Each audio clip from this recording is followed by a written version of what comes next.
திருக்குறள் என்பது எந்த இனத்திற்கும் எந்த மொழிக்கும் எந்த சமுதாயத்தினருக்கும் உரியதல்ல, அது எல்லாருக்கும் பொது. அது போலத்தான் அருளாளர்கள் 1000 என்ற நூலும் இன்று நடக்கக்கூடிய எல்லா சமுதாய குளறுபடிகள், குழப்பங்கள், பிரச்சனைகள் எல்லாவற்றிற்கும் தீர்வாக இந்த நூல் அமையும். மானிட தேகம் எடுத்து வந்த ஒவ்வொரு மனிதர்களும் படிக்க வேண்டிய ஒரு வாழ்வியல் இலக்கிய நூலாக இதை பார்க்கிறேன். இதை அனைவரும் படிக்க வேண்டிய நூல். ஜீவாமிர்தம் வந்தது, பிறகு ஞான அமிர்தம், பிறகு குறள் அமிர்தம். இந்த அருளாளர்கள் 1000 என்ற நூல் அருள் அமிர்தம். உங்கள் எல்லோருடைய இல்லங்களிலும் இருக்க வேண்டிய நூல். இது உயிர்குலம் உய்ய வேண்டி வந்த நூல். இந்த புத்தகத்தோடு நாம் உரையாடும் போது அந்த அருளாளர்களோடு நாம் உரையாடுகிறோம். அவர்கள் நம்மோடு இருக்கின்றார்கள். இத்தனை அருளாளர்களை பற்றி நாம் ஒரே இந்த புத்தகத்தில் அறிந்து கொள்ள இருக்கிறோம் என்பது அவர்கள் அனுமதித்து அவர்கள் ஆணையின்படி இந்த அருளாளர்கள் 1000 நூல் இந்த மலர்ந்திருப்பதை அடியேன் பார்க்கிறேன். இதை அனைவரும் படித்து மற்றவர்களையும் படிக்க வைக்க தூண்டுங்கள். நூல் உங்களுக்கு வேண்டுமா? அதற்கான அலைபேசி எண் 7397394 ஜிபே மூலம் செலுத்த 9176564723. மகேந்திரகிரி சாமிகள், மதகுப்பட்டி.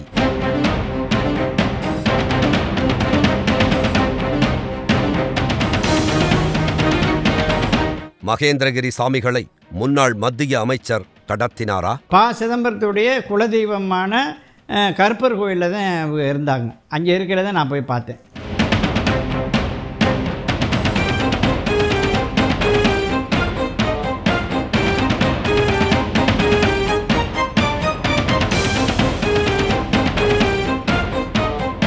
லிங்கமும் நந்தியும் இல்லாத அதிசய ஜீவசமாதியின் ரகசியம்.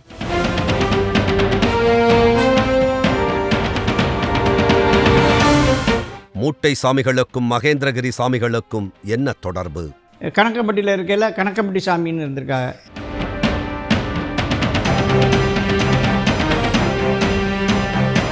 சிவகங்கையில் இருந்து திருப்பத்தூர் செல்லும் சாலையில் சுமார் 22 கிலோமீட்டர் சென்றதும் அந்த வழிகாட்டி பலகை நம்மை வரவேற்கிறது. மகேந்திரகிரி சாமிகள் ஆசிரமம் செல்லும் வழியை கண்டதும் நம்மை அறியாமல் ஓர் உணர்வு ஆட்கொண்டது. இவ்விடத்தை மதகுப்பட்டி என அழைக்கிறார்கள். இன்னும் சிறிது தூரம் சென்றதும் இடதுபுறத்தில் நாம் தேடி வந்த மகேந்திரகிரி சாமிகள் மடத்தை வந்தடைந்தோம். ராமலிங்கம் என்பவருக்கு சொந்தமான தோட்டம் இது. மகேந்திரகிரி சாமிகள் என அழைக்கப்படும் சாமிகள் இந்த தோட்டத்தில்தான் வசித்து வந்தார். இங்கு அவர் வாழ்ந்த காலத்தில் தனக்காக அவர் கட்டிய ஜீவசமாதிதான் இப்போது நாம் பார்த்து கொண்டிருப்பது.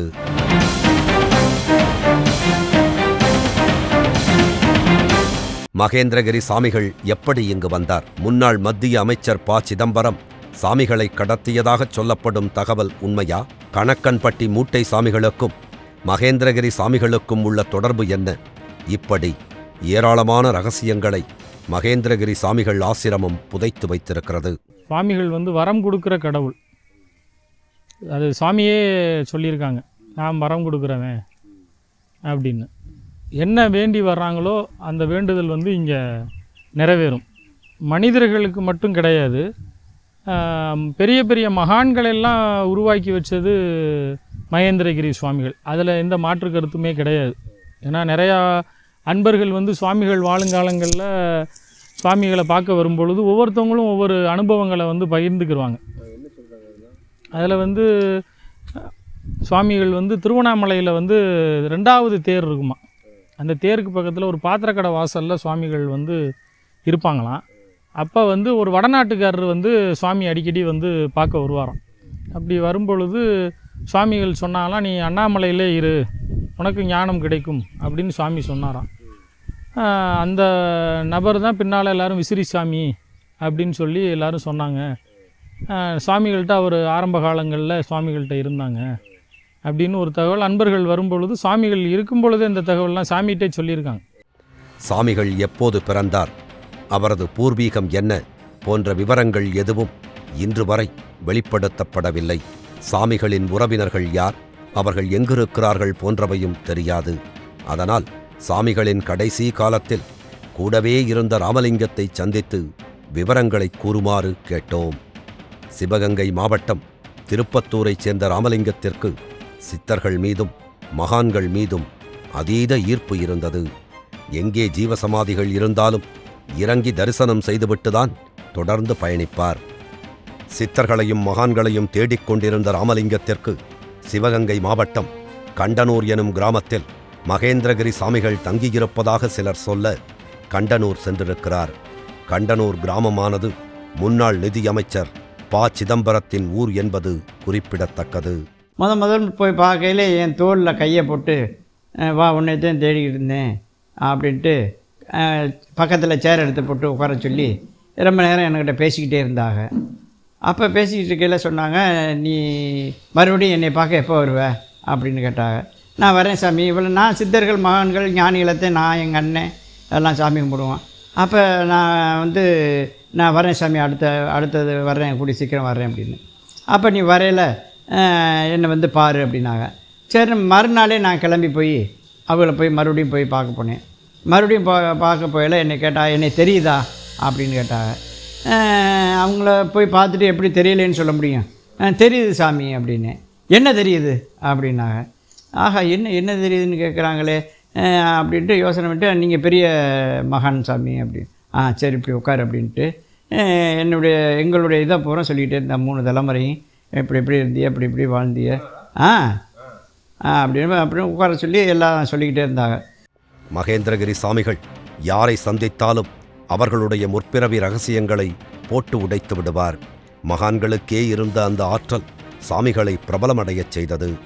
சாமிகள் கண்டனூரில் இருந்தபோது அவரை தினமும் சென்று தரிசனம் செய்திருக்கிறார் ராமலிங்கம். சாமிகள் கண்டனூரில் இருக்கும்போது முன்னாள் மத்திய அமைச்சர் ப. சிதம்பரம் உள்ளிட்டோர் ஆசி பெற்றதாகச் சொல்லப்படுகிறது. அதே சமயம் சாமிகளை கண்டனூருக்கு கடத்தி வந்து விட்டார்கள் என்ற கருத்தும் பரவலாக இருந்தது. அதைப் பற்றி ராமலிங்கத்திடம் கேட்டபோது அவர் அடியோடு மறுத்தார். சாமிகளை யாரும் கடத்தவில்லை என்பதற்கு நானே சாட்சி என்றார் ராமலிங்கம். ப. சிதம்பரத்துடைய குலதெய்வமான கருப்பர் கோயிலில் தான் இருந்தாங்க. அங்கே இருக்கிறத நான் போய் பார்த்தேன். ஆமாம், அது கிட்டத்தட்ட ஒரு கண்டனூர்லேருந்து உள்ளே ஒரு 3 கிலோமீட்டர் உள்ளே போகணும். ஒரு காட்டுப்பகுதி, சோலையாக இருக்கும். ஆமாம், சாமிகளே சொல்லுவாங்க, இந்த இடம் மிகப்பெரிய அற்புதமான இடம், இந்த இடத்துல மிகப்பெரிய தேவதைகள்லாம் நடமாடக்கூடிய ஒரு இடம் அப்படின்னு என்கிட்ட சொல்லியிருக்காங்க. இல்லை அப்படின்னா இல்லை. இவங்க இமயமலையிலேருந்து குமரி முதல் இமயம் வரை நடைப்பயணமாகத்தான் போயிருக்காங்க. அப்போ எந்தெந்த ஊரில் ஒவ்வொரு ஊர்லேயும் பிடித்தமான ஊராக இருந்தால் 1 வருஷம் 2 வருஷம் இருப்பாங்க. இல்லாட்டினாக்கா அப்படி அடுத்தடுத்த ஊருக்கு நடைப்பயணமாகத்தான் போயிருக்காங்க. அப்படி வந்த ஊரில் தனக்கு பிடித்தமாக உள்ள ஊரில் தான் இருப்பாங்க. தனக்கு பிடித்தம் இல்லைன்னா அப்படியே கிளம்பிடுவாங்க. சாமிகள் கண்டனூருக்குச் செல்வதற்கு முன்னால் புதுவயல் கிராமத்திலும் கல்லல் கிராமத்திலும் தங்கியிருந்தார் என்பது குறிப்பிடத்தக்கது. சாமிகள் ஓரிடத்தில் விரும்பி தங்கிவிட்டால் அங்கு 3 வருடங்கள் வரை இருப்பார்.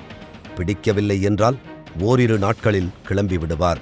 குறிப்பாக யாரிடமும் சொல்லிக்கொள்ளாமல் கிளம்பி விடுவதும் சாமிகளின் இயல்பாக இருந்துள்ளது. இந்த நிலையில் கண்டனூரில் இருந்து கிளம்பிய சாமிகள் அடுத்து அவர் சென்ற இடம் கணக்கன்பட்டியாகும். முன்னதாக சாமிகள் அங்கிருந்தபோது அவ்வூர் மக்களுக்காக உச்சி மாகாளி அம்மன் கோவில் ஒன்றையும் கட்டிக் கொடுத்திருக்கிறார். கணக்கன்பட்டி மூட்டை சாமிகளின் ஜீவ ஆலயத்தை நிர்வகித்து வரும் மோகன் என்பவரது அத்தை வீட்டில் நாங்கள் 1 வருடம் தங்கியிருந்தோம் என்கிறார் ராமலிங்கம். சாமிகளை சந்திக்க யாராவது வந்தால் என்ன ஏது என்று கேட்டுவிட்டு உடனடியாக அனுப்பிவிடுவார். சந்திக்க வந்த நபர்களுக்கு கர்ம வினைகளின் தீவிரம் அதிகமாக இருந்தால் இன்று என்னோடு இரவு தங்கு எனக் கூறுவாராம். சாமிகளுக்கு இதுதான் பெயர் என ஏதும் இல்லாததால் ஒவ்வொரு ஊரிலும் ஒவ்வொரு பெயரில் அழைக்கப்பட்டிருக்கிறார். சாமிகளை எந்த உருவத்தில் பார்த்தார்களோ அதே பெயரில் மக்கள் அவரை அழைத்திருக்கிறார்கள். ஒவ்வொரு ஊர்லேயும் ஒவ்வொரு பேரில் வாழ்ந்திருக்காங்க. ஒரு ஊரில் சும்மா சாமிகள்னு இருந்திருக்காங்க, ஒரு ஊரில் பொட்டுக்கலை சாமின்னு இருந்திருக்காங்க, கணக்கம்பட்டியில் இருக்கையில் கணக்கம்பட்டி சாமின்னு இருந்திருக்காங்க, கண்டனூரில் இருக்கையில் கண்டனூர் சாமி, ஒரு ஊரில் பீடி மட்டும்தான் கொடுப்பாங்களாம், பீடி சாமின்னா தெரியுது. அப்படி ஒரு ஊரில் பட்டாணிக்கல்ல தான் சாப்பிடலாம், பட்டாணி சாமின்னா தெரியுது. அது மாதிரி தன்னுடைய பேரை யாருக்கிட்டையுமே வெளிக்காமிச்சுக்கல. சாமிகள் கணக்கன்பட்டியில் நீண்ட காலமாக வசித்து வந்தார். அங்கிருக்கும் உச்சி மாகாளி அம்மனுக்கு கோவில் கட்டி கொடுத்தது மகேந்திரகிரி சாமிகள்தான். அந்த காளியம்மன் கோயில் கட்டையில் அந்த ஊரில் வந்து மாட்டு வண்டியாம் என்கிட்ட சொன்னது. அந்த ஊரில் வீட்டுக்கு ஒரு மாட்டு வண்டி இருக்கும். அதை பழனியில் போய் பழனியில் வீடு கட்டுறதுக்கு வந்து மண் அடிக்க போவாங்க. ஒரு நடை வந்து 5 ரூபா. அப்போ எல்லாம் அடிச்சுட்டு வரையில் வெறும் வண்டியாக வராமல் ஒரு நடை கொண்டாந்து இங்கே கொட்டணும், நம்ம கோயில் கட்டணும் அப்படின்னு சொல்லிட்டு அந்த மாட்டு வண்டியில் பூரா வெறும் வண்டியாக வராமல் ஒவ்வொரு வண்டி கொண்டாந்து கொட்டிடுவாங்களாம். இப்போ சாமி வந்து செங்க சூளா போட்டிருக்கா, 2 சூளா போடுவாங்களாம். ஒரு சூளாவை வந்து விற்றுப்பிட்டு செலவுக்கு காசு வச்சுக்குவாங்களாம். ஒரு சூளாக்கால இது கோயில் கட்டுறதுக்கு வச்சுக்குவாங்களாம். மரங்கள் தேவைப்படையில் இந்த பொலியில் இருக்கையில் 2 பேருக்கு சண்டை வந்துச்சுன்னா உனக்கும் வேணாம் சாமிக்கு கொடு அப்படின்னு அந்த மரத்தை வெட்டிட்டு வரதா என்கிட்ட சொன்னது. நான் வெட்டிட்டு வந்துடுவேன், அது ஒன்றும் சொல்ல மாட்டாங்க, நான் கொண்டாந்து நான் செங்க காலாய்க்கு வச்சுக்கிறது அந்த மாதிரி கோயில் கட்டியிருக்காங்க. அதே சமயம் உச்சி மாகாளி அம்மன் கோவிலை கட்டும் வரைதான் சாமிகள் கணக்கன்பட்டியில் இருந்திருக்கிறார். கட்டுமானம் என்றைக்கு முடிந்ததோ அன்றே ராவோடு ராவாக யாரிடமும் சொல்லாமல் ஊரை விட்டு வெளியேறிவிட்டாராம். நாளைக்கு கும்பாபிஷேகம்னா முதல் நாள் நைட்டு உனக்கு இந்த பருப்பு கும்பத்தில் தண்ணி ஊற்றணும், எல்லோரும் போய் செத்த படுங்க, நானும் செத்த படுக்கிறேன் அப்படின்னு வகையில் நைட்டு 11 மணிக்கு படுக்கிற மாதிரி படுத்துட்டு வாட்டில் எந்திரிச்சு வந்துட்டாலாம். அவங்க எல்லாம் போயிட்டு காலையில் கும்பத்தில் தண்ணி ஊற்றணும், எங்கடா சாமின்னு இந்த கடவே தேடி இருக்கா, ஆளை காணோம். கும்பத்தில் தண்ணி ஊற்றணும், நேரம் ஆச்சு, சரி கும்பத்தில் தண்ணி ஊற்றுவோம் அப்போ தேடிக்குவோம் அப்படின்னு விசேஷம்லாம் முடிச்சுட்டு பார்த்துருக்கா, இல்லை எங்கே போனான்னே தெரியல. உச்சி மாகாளி அம்மன் கோவிலை கட்டி முடித்த பிறகு 30 ஆண்டுகளுக்கு பிறகே மறுபடியும் கணக்கன்பட்டிக்கு சாமிகள் சென்றிருக்கிறார். கணக்கன்பட்டி மூட்டை சாமிகளின் ஆரம்ப காலத்தில் சிலர் அவரை சாதி ரீதியாக ஏளனம் செய்திருக்கிறார்கள். அப்போது அவ்வூர் மக்களின் முன்னால், நாளை இவன் காலடியில் எல்லோரும் விழுந்து கிடப்பீர்கள், கோபத்துடன் சொன்னவர் மகேந்திரகிரி சாமிகள். அவர் சொன்னது அப்படியே நடந்தது என்பது குறிப்பிடத்தக்கது. காளியம்மன் கோயில் கட்டிக்கிட்டு இருக்கையில், ஆமாம், அதை காளியம்மன் கோயில் கட்டிக்கிட்டு இருக்கையில் இவர் அழுகுமுட்டை சாமிகளுக்கு இட்லி வாங்கிட்டு வந்திருக்காரு. அவர் வந்து உள்ளே விட மாட்டாங்களாம், போகக்கூடாதான். அப்போ இவர் வெளியில் நின்றுக்கிட்டு சாமி அப்படின்னு கூப்பிட்டுருக்காரு, வா சும்மா வா அப்படின்ட்டுருக்கா. இவர் அழுகுமுட்டை சாமி உள்ளே போயிட்டாரான். ஊர் மக்கள் எல்லாம் சேர்ந்து இவன் இது உள்ளே விட்டுட்டீங்களே சாமி அப்படின்னு கேட்குறதுக்கு வந்திருக்கா. அப்போ தான் சாமி சொல்லியிருக்கா, இந்த ஊரே அவனை கையெடுத்து கும்பிட போகுது, அப்போ என்ன பண்ண போறிய, எப்படி வந்தீங்களோ அப்படி போங்க அப்படின்னு சொன்னதா என்கிட்ட சொன்னான். சாமிகள் கணக்கன்பட்டியில்தான் இருக்கப் போகிறார் என எல்லோரும் நினைத்தபோது அவரிடம் வேறு ஒரு திட்டம் இருந்தது. சாமிகளுக்கு எப்போதுமே அமைதியான சூழலும் மரங்கள் அடர்ந்த இடமும் ரொம்பவே பிடிக்கும். கணக்கன்பட்டி கிராமம் பழனி செல்லும் முக்கியமான பகுதியில் இருந்ததால் அங்கிருந்து வெளியேற நினைத்தார். இதையடுத்து ராமலிங்கத்திடம் உனது இடத்தில் எனக்கு இடம் தருவாயா என கேட்டிருக்கிறார். அப்படியே 1 வருஷ காலம் இருந்தோம். ஒரு நாள் எனக்கு இடங்கள் நல்லா நிறையா இருக்குது. ஆமாம், ஒரு நாள் திடீர்னு ஃபோன் பண்ணிட்டு பக்கத்தில் வச்சுக்கிட்டு, உன் இடத்துல ஒரு 10 ஏக்கர் தரியா அப்படின்னு கேட்டாங்க. நல்லா தரேன் சாமி, உங்களுக்கு இல்லாத இடமா அப்படின்ட்டு. எனக்கு இந்த ஒரே இடத்துல 120 ஏக்கர் இருக்குது, சாமிக்கு 10 ஏக்கர் என்ன 20 ஏக்கரே கொடுப்போம் அப்படின்ட்டு அந்த இடத்த 120 ஏக்கர் இருக்கிற இடத்த கொண்டு காமிச்சேன். அது என்னென்னு தெரியல, அப்படியே சுற்றி வந்து பார்த்துட்டு சரி வா போவோம் அப்படின்ட்டாங்க. சரி வா போவோம்னா அப்போ சாமிக்கு பிடிக்கல விட்டுருக்கு. அவங்க கேட்டது 10 ஏக்கர் தான் கேட்டாங்க. திருப்பத்தூர் டவுனுக்குள்ளே கொஞ்சம் இடம் இருக்குது, அது டவுனுக்குள்ளே இருக்க மாட்டாங்க. அப்படி யோசனை பண்ணிட்டு வரையில் இந்த மதவெட்டியில் இருந்த 10 ஏக்கர் எனக்கு ஞாபகம் வந்துருச்சு. ஆக இந்த 10 ஏக்கர் இருக்குது, அதை நான் காப்போம் சாமி, இங்கே ஒரு 10 ஏக்கர் இருக்குது சாமி அப்படின்னு. சரி விடு, வண்டியை விடு பார்ப்போம் அப்படின்னா. சரின்னு நேராக மதவெட்டியில் வந்து பார்த்தோன்னே இந்த இடம் பிடிச்சிருச்சு. உடனே வண்டியை உள்ளே விட்டு இதை இப்படி சுற்றி பார்த்தாங்க. சரி இங்கே இருந்துக்கலாம் அப்படின்னா. சாமிகள் மதகுப்பட்டிக்கு வந்த பிறகு தனக்கான ஜீவசமாதியை கட்டி எழுப்பும் பணியில் மும்முரமாக ஈடுபட்டார். பெங்களூருவைச் சேர்ந்த ஜெகன் என்பவர் சாமிகளுக்கு ஏற்கனவே அறிமுகம் ஆகியிருந்தார். ஜெகனுக்கும் சித்தர்கள் மீது பேரார்வம். அந்த வகையில் வெவ்வேறு இடங்களில் சுற்றித் திரிந்த ஜெகன் சில காலம் கணக்கன்பட்டியில் தங்கியிருந்தார். அப்போதுதான் சாமிகளுக்கும் அவருக்கும் தொடர்பு ஏற்பட்டது. சாமிகளின் ஜீவசமாதியை கட்டுவதற்கு ஜெகன் நிறையவே உதவி செய்திருக்கிறார். சரி மறுநாள் ஜெகன் சொல்லிட்டு பெங்களூரில் இன்ஜினியராக இருக்கார். அவரும் எங்களோட வந்தார். அவர்கிட்ட கூப்பிட்டு இந்த இடத்த இந்த ஜமாதி இருக்கிற இடத்த பார்த்து இதில் 20க்கு 20 முதல்ல அதில் நமக்கு இருக்கிறதுக்கு இடம் வேணும் அப்படின்னு சொல்லிட்டு அழகாக சொன்னாங்க. அவரே உடனே டேப்னா எடுத்து அளந்து வச்சுருந்தார். மறுநாள் ஜேசிபினா வர சொல்லி இதில் இருந்த மரங்கள் இதெல்லாம் அப்படியே எல்லாம் அகற்றிட்டு மறுநாளே அளந்து அதை இது பண்ண வேலை ஆரம்பிச்சிட்டார். கணக்கன்பட்டியில் இப்போது மூட்டை சாமிகள் அருளாட்சி செய்து வருகிறார். ஆனால் முதலாக கணக்கன்பட்டி சாமிகள் என அழைக்கப்பட்டவர் இப்போது தாம்பரத்தில் ஜீவசமாதி ஆகியிருக்கும் அகண்ட பரிபூரண சச்சிதானந்த சத்குரு சாமிகள்தான். இவர் அங்கு ஒரு ஞான சபை ஒன்றையும் உருவாக்கி அங்கேயே தங்கியிருந்து மக்களுக்கு போதனை செய்து வந்தார். அதன் பிறகு கணக்கன்பட்டியில் பிரபலமாக விளங்கியவர் மகேந்திரகிரி சாமிகள். அதே சமயம் சச்சிதானந்த சத்குரு சாமிகள், எங்கள் இருவருக்கும் பிறகு ஒருவன் வருவான், அவனே கணக்கன்பட்டியில் இருந்து அருளாசி புரிவான் என கூறியிருந்தாராம். அதனால் மகேந்திரகிரி சாமிகள் கணக்கன்பட்டியில் இருந்தாலும் தான் ஜீவசமாதி ஆவதற்கு தேர்வு செய்த இடம் மதகுப்பட்டிதான். சாமிகளின் குருபூஜை அன்று இப்போதும் பெரும் திரளான மக்கள் கணக்கன்பட்டி பகுதியிலிருந்து மகேந்திரகிரி சாமிகளின் ஆசிரமத்திற்கு வந்து செல்கிறார்கள். இப்போ சாமிகளுடைய குரு பூஜைக்கு அங்கே காளியம்மன் கோயிலில் எல்லோரும் வந்துடுவோம், பத்திரிக்கை கொண்டு கொடுத்துருவோம். எல்லோரும் இது அங்கே ஊர் அங்கே பக்கத்தில் உள்ள ஊர் கணக்கன்பட்டி எல்லாருக்கும் ஆள் விட்டு சொல்லிடுவாங்க. சொல்லி அவங்க கார் வண்டியில் வந்துடுவாங்க. அதுபோக மிச்சம் உள்ளவர்களுக்கு பஸ்ஸு பிடிச்சி பஸ்ஸில் வந்துடுவாங்க. எல்லோரும் வந்து எல்லாம் அவங்க கணக்கன்பட்டிக்காரர்களுக்காண்டி நாங்கள் எதிர்பார்த்துக்கிட்டு இருப்போம். மகேந்திரகிரி சாமிகளை சந்தித்து ஏராளமான அன்பர்கள் அருளாசி பெற்று சென்றிருக்கின்றனர். முக்காலத்தையும் கணித்து அதற்கேற்றார் போல செயல்படுவதில் சாமிகள் வல்லவர் என்கிறார்கள். அந்த மாதிரி ஒரு எதுவாக இருந்தாலும் பரிபாஷை அப்படிங்கிறதெல்லாம் இவங்கள்ட்ட கிடையாது. நார்மலாக நம்ம எப்படி பேசிக்கிறோமோ அதே மாதிரி தான். இப்போ நீங்கள் வர்றீங்க, ஒருத்தர் வந்து சாமியை பார்க்க வர்றாங்கன்னா 7 ஜென்மத்துக்கு முன்னாடி நீ என்னவா பிறந்தேங்கிறத சாமி சொல்லிடுவாங்க. ஒருத்தன் வந்து வீட்டில் இருந்து கிளம்பும் பொழுதே இன்றைக்கி பொழுது சாமியை பார்க்கணுன்னு அவன் நினச்சிட்டேன் அப்படின்னா சாமிக்கு இங்கே தெரிஞ்சிடும் யார் வர்றா, என்ன அவனுடைய குணாதிசயம் எப்படி, அந்த ஆத்மா வந்து நல்ல ஆத்மாவை நல்ல எண்ணம் உள்ள ஆத்மாவா என்னங்கிறத சாமி இங்கேருந்தே சொல்லிடுவாங்க. நல்லவன் வர்றேன் அவனை உள்ளே விடு அப்படிம்பாங்க, கெட்டவன் வந்து அயோக்கியம் வர்றேன் அவனை அடித்து விரட்டிடு அப்படின்றார். சாமிகள் திருமணம் செய்து கொள்ளாமல் வாழ்ந்தார். தனது 13வது வயதில் பிறந்த இடத்தை விட்டுவிட்டு ஊராக ஞானத்தை தேடி அலைய ஆரம்பித்து விட்டார். வட இந்தியா முழுவதும் சுற்றித் திரிந்திருக்கிறார். ஒருமுறை ஹைதராபாத் நிஜாம் இவரை சந்தித்து அருளாசி பெற்றுச் சென்றதாக தகவல் இருக்கிறது. 1ஆம் உலகப் போர் 2ஆம் உலகப் போர் நடந்த சமயங்களில் வட இந்தியாவில் சாமிகள் இருந்திருக்கிறார். அவர் எந்த வேலையும் பார்த்தது இல்லை.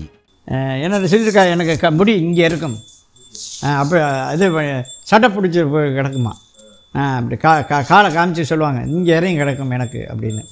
நான் பார்க்கலன்னா அதெல்லாம் இல்லை, நல்லா நீட்டாக காவி தான் கட்டியிருப்பாங்க. மஞ்சள் காவி, மஞ்சள் காவி கட்டியிருப்பாங்க, மஞ்சள் சிப்பாக போட்டிருப்பாங்க. முதல்ல கணக்கன்பட்டியில் இருக்குன்னா 2 வேஷ்டி தானே, ஒன்று கட்டியிருப்பா ஒன்று தோளில் போட்டிருப்பாங்க, 2 தான், சட்டைலாம் கிடையாது. இமயமலையில் போய் ரொம்ப நாள் இருந்ததில் அங்கிட்டு குளுமணாலியில் கொஞ்சம் நாள் இருந்தாங்களாம். அப்போ அங்கே அந்த குளிர் பிரதேசங்கிறனால அப்போ ஜிப்பா போட்டு கற்றுருக்கா, அதுக்கு பிறகு வரையில் ஜிப்பா போட்டிருந்தா. சாமிகள் அசைவ உணவை விரும்பி உண்பார். அதே நேரம் மலைப்பழமும் அவருக்கு பிடிக்கும். அன்பர்கள் கொண்டு வரும் மலைப்பழத்தை இன்னொரு வேளைக்கு எடுத்து வைக்கட்டுமா என்று கேட்டால் வேண்டாம் என மறுத்து விடுவாராம். எந்த பொருள் மீதும் பற்றில்லாமல் வாழ்ந்திருக்கிறார் மகேந்திரகிரி சாமிகள். சாமிகளை பார்க்குறதுக்கு ஒரு தன் நிலை நிறைகுளம் தழும்பாதுங்கிற மாதிரி சும்மா சாதாரண மனுஷனாக தான் இருப்பாங்க. வேஷ்டியை மட்டும் நல்லா மேலே ஏற்றி இந்த அளவுக்கு முழங்கால் அளவுக்கு கட்டிக்கிடுவாங்க. ஒன்றுமே தெரியாத மாதிரி பேசாமல் தான் இருப்பாங்க. ஆளுகிட்ட வந்து ஆசீர்வாதம் வாங்கல சொல்லலேன்னு சொல்லுவாங்க, ஆக இன்னும் இவ்வளோ விஷயம் சொல்கிறாரு, மிகப்பெரிய மகானாக இருப்பாருன்னு அப்புறம்தான் வந்து நினச்சிக்குவாங்க. சாமியே சொல்லுவாங்க, என்ன எல்லோரும் வந்து பார்க்க முடியாது அப்படின்னு. அவங்க ஏன்னா அவங்க இருக்கிற இடம் அப்படி உட்காந்துருப்பாங்க, காட்டுப்பகுதியில் இதில் தான் உட்காந்துருப்பாங்க. அதனால் அப்படி சொல்கிறாங்கன்னு நாங்கள் நினச்சிருந்தோம். ஆனால் அவங்க என்ன சொல்லுவாங்கன்னா, என்ன எல்லோரும் வந்து பார்க்க முடியாது, அந்த நேரம் அந்த இது இருந்தால் தான் வந்து கிடைக்கும், பார்க்க முடியும் அப்படின்னு தான் சொல்லுவாங்க. ரொம்ப பிரியப்பட்டாக்கா கொண்டாடுற மலைப்பழத்தில் ஒரு பழம் எடுத்து சாப்பிடுவாங்க. இல்லைன்னா இப்போ சாப்பாடை பெரும்பாலும் விரும்ப மாட்டாங்க. நாட்டுக்கோழி பிரியமாக சாப்பிடுவாங்க. நாட்டுக்கோழியை அந்த சூப்பு வச்சு ஒரு டம்ளர் நாட்டுக்கோழி சூப்பு பிரியமாக சாப்பிடுவாங்க. யாராவது ரொம்ப பிரியப்பட்டு உங்களுக்கு என்ன சாமி வேணும் நான் வரையில் கொண்டாடுறேன் அப்படின்னு கேட்டாங்க. நாட்டுக்கோழி சூப் ஒன்றா எடுத்துகிட்டு வா அப்படின்பா. சாமிகளிடம் எப்போதும் ஒரு குடை இருக்கும். அவர் ஜீவசமாதியான பின்னர் அவர் குடையுடன் இருப்பது போலவே சிலையும் வடிக்கப்பட்டது. இந்த குடையை ஓர் அதிசய குடை போல சாமிகள் பயன்படுத்தி வந்தார். அந்த குடைக்குள் சாமிகள் கையை விட்டு பணத்தை எடுப்பாராம். இந்த அதிசய குடையை சாமிகள் நீண்ட காலமாக தன்னிடமே வைத்திருந்தார் என்கிறார்கள். அந்த காளி கோயில் கட்டிக்கிட்டு இருக்கையில் சாமி குடை வச்சுருப்பாங்களாம். அந்த குடையிலேருந்தே காசு எடுப்பாங்களாம். ஆளுகளுக்கு சம்பளம் கொடுக்குறது எல்லாமே குடைக்கிலேருந்தே வருமா. நான் பார்த்ததில் அங்கே உள்ளவங்க சொல்லியிருக்காங்க, எல்லாருமே சொல்கிறாங்க. இன்றைக்கி எவ்வளவு அப்படின்னாக்கா டக்குனா இரு அப்படின்னவால குடைக்கிலேருந்து கையில் காசு எடுத்து கொடுப்பாங்க அப்படின்னு சொல்லியிருக்காங்க. ஆனால் நான் இருக்கையில் குடை வச்சுருந்தாங்க. ஆமாம், எனக்கிட்ட இருக்குது. நான் கண்ணனூரில் போய் பார்க்கலையும் குடையில் காசு இருந்துச்சு. உள்ளே இருந்துச்சுன்னா அது பாட்டில் குடை தொங்கும், யாருமே இது பண்ண மாட்டா. அந்த குடையை போய் எடுத்துகிட்டு வா அப்படின்பா. எடுத்து அந்த கொடுத்தோன்னே அதுக்குள்ளேருந்து காசு எடுத்து கொடுப்பா. இந்த இவ்வளவு அப்படின்னு எடுத்து கொடுப்பா. திருப்பி அந்த குடையை கொண்டு அங்கே ஒன்று மாட்டிட்டு அந்த குடை பாட்டில் அங்கேயே தான் இருக்கும். சரி, காசு இருக்குன்னு யாரும் கிட்ட யாருன்னு போக மாட்டா. அது மாதிரி எடுக்கிறது எல்லாமே அதுக்குள்ளே தான் எடுத்துக்குவா. அது எப்படி வருதுங்கிறதே தெரியாது. அது எவ்வளோ வேணுமோ வேணுங்கிறது எடுத்துக்கிடுவா. எல்லாருமே கணக்கம்படியிலே சொல்லியிருக்கா, அது சாமி குடையில் தான் எடுத்துக்குவார் அப்படின்னு. கணக்கன் பட்டியில் காளிகோவில் கட்டும்போது ஏராளமான அற்புதங்களை சாமிகள் நிகழ்த்தியிருக்கிறார். 1000 ரூபாய் மதிப்புள்ள மாடுகளை 10 லட்சத்திற்கு விற்று சுற்றி நின்ற மக்களை ஆச்சரியப்படுத்தி இருக்கிறார். அந்த சம்பவத்தை நம்மிடம் விளக்கினார் ராமலிங்கம். சுண்ணாம்பு அரைச்சி தான் கோயில் கட்டியிருக்காங்க. அந்த சுண்ணாம்பு அரைக்கிறதுக்கு 2 மாடு வேணும் அப்படின்னு சொல்லிட்டு பால்காரரை போய் மாடு வாங்கிட்டு வா அப்படின்ட்டு இருக்காங்க. 500 ரூபாயை கொடுத்து வாங்கிட்டு சொல்லியிருக்கா. 1000 ரூபா கொடுத்து போய் மாடு வாங்கிட்டு வா அப்படின்ட்டுருக்கா. இவர் போய் 500 ரூபாய்க்கு மாடை வாங்கிட்டு வந்திருக்காரு. அது எல்லோரும் ஆளுகள்லாம் பார்த்து இது 300 ரூபா தான் பெறும். அப்போ அந்த காலத்தில் 300 ரூபாய்க்குன்னா நல்ல மாடு வாங்கலாமா. 300 ரூபா தான் பெறும். இது 500 ரூபான்னு சாமி வீட்டு காசை 2 பேரும் எடுத்துக்கிட்டா அப்படின்னு சொல்லியிருக்கா. சொன்ன உடனே இவர் பால்காரர் சங்கடப்பட்டு சாமிகிட்ட போய் சொல்லியிருக்காரு, சாமி நான் உண்மையில கொடுத்து 500 ரூபா தான் கொடுத்து வாங்கிட்டு வந்தேன். ஆளுக பூரா அங்கே 300 ரூபாய்க்கு வாங்கிட்டு சாமிக்கிட்ட போய் கணக்கு சொல்லிட்டாங்க, 500 ரூபாய்ன்னு எல்லோரும் சொல்கிறா அப்படின்னு. அது எனக்கு தெரியும், நீ உன் வேலையை பாரு, நான் கேட்டால் உனக்கு இது, நீ போ அப்படின்னு சொல்லி அனுப்பிட்டாராம். சரி, நான் அந்த மாடை வச்சு அந்த கோயிலை கட்டியிருக்கா. கும்பாசனம் நடக்கிற தருவாயில் இருக்கையில் இந்த மாடை கேட்டு வந்திருக்கா. அப்போ இந்த பால்கார் சொல்லியிருக்காரு, இவர் 500 ரூபாய்க்கு தானே வந்துடு, 1000 ரூபாய்க்கு கேட்குறா. இவர்கிட்ட 1000 ரூபாய்க்கு கேட்டிருக்கா பால்கார்கிட்ட. உடனே பால்கார் போய் சொல்லியிருக்காரு, சாமி மாடை 1000 ரூபாய்க்கு கேட்குறா, கொடுத்துருவோம் சாமி அப்படின்னு. இப்போ சாமி சொன்னாலும் அது விலை 10 லட்சம் அப்படின்னு.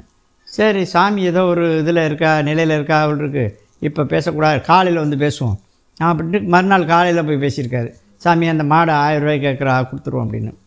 அப்படியா, அதனுடைய விலை 10 லட்சம் அப்படின்ட்டுருக்கா. என்ன சாமி இன்னும் அப்படி நேற்று சொன்னதே இன்றைக்கி சொல்லிக்கிட்டு இருக்கா அப்படின்னு. அப்புறம் சாயந்தரமாக போயிருக்காரு, இங்கே வா அப்படின்னு. கும்பாபிஷேகம் பண்ணுறதுக்கு காசு வேணும், அதுக்கு 10 லட்ச ரூபா வேணும். அந்த 10 லட்சத்துக்கு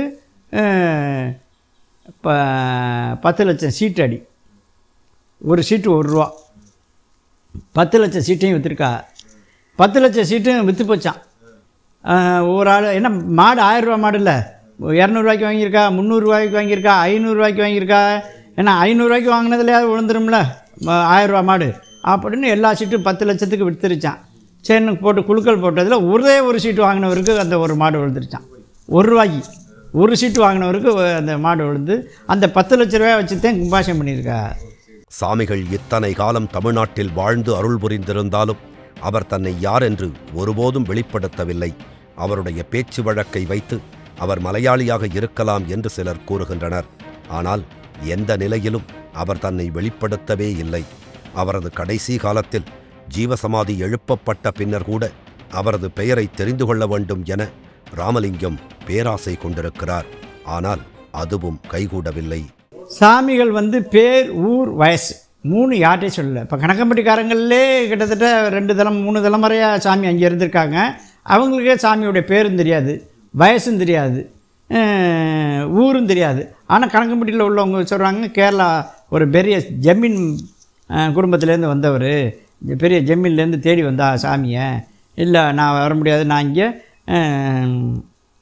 நான் பொதுமக்களுக்காண்டி உள்ளவன், நீ வந்து உங்கள் இதை பார்த்துங்கன்னு சொல்லி அனுப்பிட்டதா அவர் பால்காருங்கிறவர் என்கிட்ட சொன்னார். இந்த ஆசிரமத்துக்கு பேர் கூட எழுதி கொடுத்தா என்கிட்ட, ஓம் ஸ்ரீ பிரம்மரிஷி மகேந்திரகிரி ஆசிரமம்னு எழுதி கொடுத்தாங்க. அப்போ கூட கேட்டேன், சாமி உங்கள் பேர் சாமி அப்படின்னு. சொல்கிறேன், இதை கொண்டு வச்சுட்டு வா அப்படின்னு சொன்னால் அதுக்கு பிறகு அப்படி பேச்சை மாற்றிட்டா. யாரை கேட்டாலுமே இப்போ சாமியோடு இருந்தவங்க இப்போ சின்ன பிள்ளையா எப்படி பார்த்தாங்களோ அப்படி தான் இருந்தா அப்படின்னு சொன்னாங்க. சின்ன பிள்ளை அவங்க சின்ன பிள்ளையில் எப்படி பார்த்தாங்களோ அப்படி தான் இப்போ எங்களுக்கு வயசு 80 வயசு 90 வயசு சாமி இன்னும் அப்படி தான் இருக்காங்க. எங்கள் அப்பா காலத்தில் சாமி சொல்லியிருக்காங்க. அவங்க அப்பா வந்து அவங்க அப்பா சொல்லியிருந்தாங்களாம், எப்போ சாமி இந்த ஊருக்கு வந்தாலும் கவனிச்சுக்கணும் அப்படின்னு. 3 தலைமுறையாக கணக்கம்பட்டி நல்லா தெரிஞ்ச ஊர். பூர்த்தியாக போகும்பொழுது பெயிண்டிங் மட்டும்தான் பண்ண வேண்டியிருந்தது. அப்பா அதில் வேலை பார்த்த கொத்தனார் கேட்குறாரு, என்ன சாமி எல்லாமே நிறைய எல்லா வேலையும் முடிஞ்சிருச்சு, ஏன் பெயிண்ட் மட்டும் நான் பண்ணாமல் வச்சுருக்கிய அப்படின்னு சாமிகிட்ட கேட்டிருக்காரு. அப்போ சாமி சொல்லியிருக்காங்க, கோவிலில் வந்து எல்லாமே முடிஞ்சு பெயிண்ட் வேலையெல்லாம் முடிஞ்சிருச்சுன்னா என்னடா வரணும் அப்படின்னு கேட்டாங்களாம். கற்பகிரகத்துக்கு சாமி வரணும், அதுக்காக தான் வெயிட் பண்ணிக்கிட்டு இருக்கேன். கற்பகிரகத்துக்கு சாமி வந்தோடனே நீ பெயிண்ட் பண்ணி பூர்த்தி பண்ணிடு அப்படின்னு ஒரு தகவலை வந்து அங்கே வேலை பார்த்த கொத்தனார்கிட்ட சாமி சொல்லியிருக்காங்க. மதகுப்பட்டியில் அருளாட்சி செய்து வந்த மகேந்திரகிரி சாமிகள் தனது மரணத்தை முன்னரே கணித்திருந்தார். அதனால்தான் ஜீவசமாதியை கட்டி தயாராக வைத்திருந்தார். தனக்கான நாள் நெருங்கி வந்தபோது அதனை அன்பர்களிடம் சூசகமாக தெரிவிக்கவும் செய்தார். 1 மாதத்துக்கு முன்னாலே அங்கே அண்ணன் சிங்கப்பூருக்கு போகிறேங்கிறா. சரி போயிட்டு வர்ற 23ஆம் தேதி வந்துரு அப்படின்னு. 23ஆம் தேதி வந்துருன்னு சொல்கிறாங்களே சாமி அப்படின்ட்டு யோசிச்சுட்டே போயிருக்காங்க. கரெக்டாக அன்றைக்கி அப்போ தான் சமாதியாக போகிற நேரம். அதேமாதிரி இங்கே சாமி கும்பிடுறவர்கள்ட்டையும் ஒரு அம்மா வந்து 20ஆம் தேதி கல்யாணம், 21ஆம் தேதி ரிசப்ஷனு, 2க்கும் வரணும்னு பத்திரிக்கை வைக்கிது.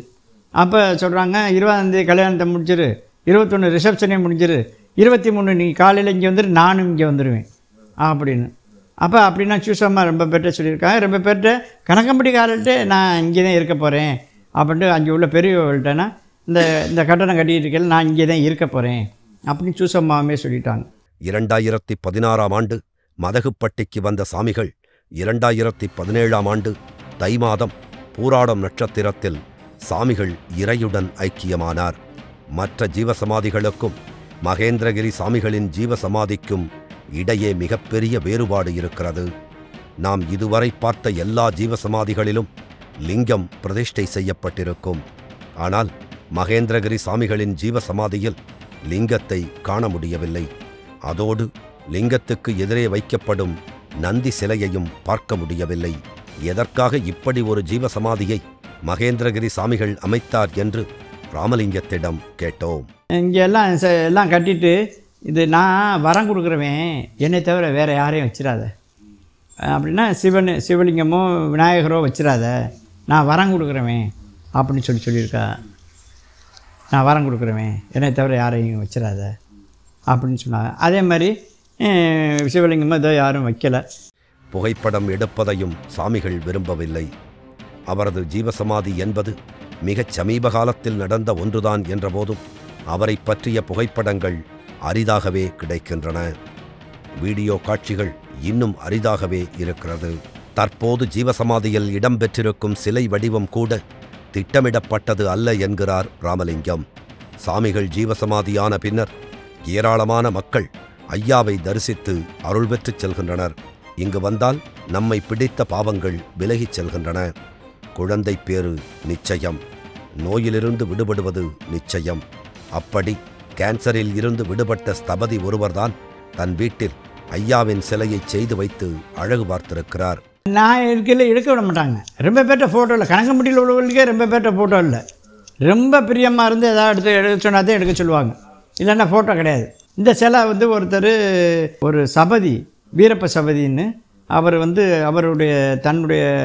அவருக்கு கேன்சர், குடல் கேன்சரில் இங்கே வந்து சாமிக்கிட்ட வேண்டிக்கிட்டு போயிருக்காரு. இப்போ சௌரியமாயிருச்சு. சௌரியமான உடனே சரின்னு வந்து ஒன்று சொல்கிறேன் கோச்சுக்கிறாதிய, சாமியுடைய சிலை நான் வந்து சிற்பி, சாமியுடைய சிலை செஞ்சு வச்சுருக்கேன், வந்து பாருங்கள், நீங்கள் பிரியப்பட்டீங்கன்னா கொண்டாந்து வச்சுக்கோங்க, இல்லைன்னா பரவாயில்ல இருக்கட்டும் அப்படின்னாரு. சரி நாங்கள் வண்டி எடுத்துகிட்டு போய் அவங்க வீட்டில் போய் பார்த்தோம். அப்படி சாமி முகம் அப்படி தச்சுருவா இருந்துச்சு. எங்களுக்கு ரொம்ப பிரம்மாண்டம் போச்சு. சரி கொண்டாந்து வைங்க அப்படின்ட்டு. ஆனால் எதுக்கும் காசு வாங்கிக்கல, அவரே செஞ்சு கொண்டாந்து வச்சது. பொய்யும் புரட்டும் நிறைந்த உலகத்தில் நாம் வாழ்ந்து கொண்டிருக்கிறோம். நல்லது நடந்து சென்றால் பொய்கள் ஏரோப்ளேனில் பறக்கின்றன. அதனால் உண்மை எது பொய் எது என விளங்கிக் கொள்ள முடியாமல் போலியான ஆன்மீகத்தை உண்மை என்று மக்கள் நம்பிவிடுகிறார்கள். அப்படிப்பட்ட மக்களுக்கு மீட்சி தரும் மகானாக மகேந்திரகிரி சாமிகள் இருக்கிறார். அதனால் நாமும் ஒருமுறை மதகுப்பட்டியில் அருளாட்சி செய்து வரும் ஐயாவை தரிசித்து வருவோம். மதகுப்பட்டிக்கு மதுரையில் இருந்து செல்ல முடியும். சிவகங்கையில் இருந்து மதகுப்பட்டிக்கு பேருந்து வசதிகள் இருக்கின்றன. காரில் சென்றால் புதுக்கோட்டை திருப்பத்தூர் வழியாக மதகுப்பட்டிக்கு செல்லலாம். வாருங்கள், ஐயாவை தரிசித்துவிட்டு வருவோம். திருக்குறள் என்பது எந்த இனத்திற்கும் எந்த மொழிக்கும் எந்த சமுதாயத்தினருக்கும் உரியதல்ல, அது எல்லாருக்கும் பொது. அதுபோலத்தான் அருளாளர்கள் 1000 என்ற நூலும் இன்று நடக்கக்கூடிய எல்லா சமுதாய குளறுபடிகள், குழப்பங்கள், பிரச்சனைகள் எல்லாவற்றிற்கும் தீர்வாக இந்த நூல் அமையும். மானிட தேகம் எடுத்து வந்த ஒவ்வொரு மனிதர்களும் படிக்க வேண்டிய ஒரு வாழ்வியல் இலக்கிய நூலாக இதை பார்க்கிறேன். இதை அனைவரும் படிக்க வேண்டிய நூல். ஜீவாமிர்தம் வந்தது, பிறகு ஞான அமிர்தம், பிறகு குறள் அமிர்தம். இந்த அருளாளர்கள் 1000 என்ற நூல் அருள் அமிர்தம். உங்கள் எல்லோருடைய இல்லங்களிலும் இருக்க வேண்டிய நூல் இது. உயிர்குலம் உய்ய வேண்டி வந்த நூல். இந்த புத்தகத்தோடு நாம் உரையாடும் பொழுது அந்த அருளாளர்களோடு நாம் உரையாடுகிறோம். அவர்கள் நம்மோடு இருக்கின்றார்கள். இத்தனை அருளாளர்களை பற்றி நாம் ஒரே இந்த புத்தகத்தில் அறிந்து கொள்ள இருக்கிறோம் என்பது அவர்கள் அனுமதித்து அவர்கள் ஆணையின்படி இந்த அருளாளர்கள் 1000 நூல் இந்த மலர்ந்திருப்பதை அடியேன் பார்க்கிறேன். இதை அனைவரும் படித்து மற்றவர்களையும் படிக்க வைக்க தூண்டுங்கள். நூல் உங்களுக்கு வேண்டுமா? அதற்கான அலைபேசி எண் 739 739 4174. ஜிபே மூலம் செலுத்த 9176564723.